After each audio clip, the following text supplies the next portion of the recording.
आम्ही कॉल पडले होते. मी साहेबांना फोन केला, साहेब मला म्हणे तुम्ही जिथं असाल तिथं जे हातात काम असेल ते तात्काळ सोडून द्या आणि तुम्ही तात्काळ लोणी वेंकटला जा, कारण अशी घटना घडली आहे. ग्रामस्थ फार आक्रमक झालेले आहेत. या जवळपास 1 वाजले होते, म्हणजे साधारणपणे 10:30च्या दरम्यान लोकांनी हॉस्पिटल बंद केलं असेल.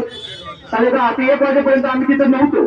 1 वाजता ज्यावेळेस आम्ही तिथे गेलो त्यावेळी आम्ही पाहिलं की बंद आहे सरकारी दवाखाना आणि सगळ्या जो स्टाफ आहे तो बाहेर बसलेला आहे आणि ग्रामस्थ व्यवस्थित अगदी शांततेत कसली घोषणाबाजी गोंधळ न करता शांततेच्या मार्गाने आंदोलन करतायत. एखाद्या गावात एखाद्या लेकराच्या बाबतीत जर अशी घटना घडली तर लोकशाहीमध्ये आपण काय केलं पाहिजे ते लोणीचे ग्रामस्थ करत होते. खरं तर मी त्यांना मनापासून आभार मानतो आणि त्यांना सॅल्यूट करतो.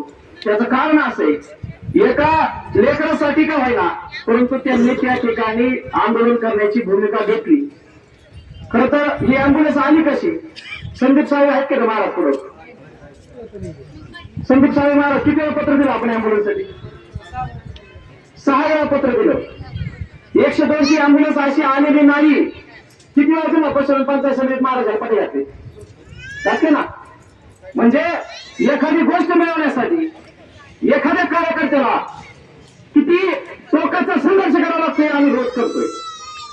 पण एवढं होऊन देखील महाराज अँब्युलन्सला ड्रायव्हर मिळत नव्हता.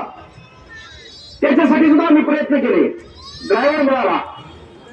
13 महिन्यांचा पगार आबा 13 महिन्यांचा पगार त्या ड्रायव्हरचा थकला होता.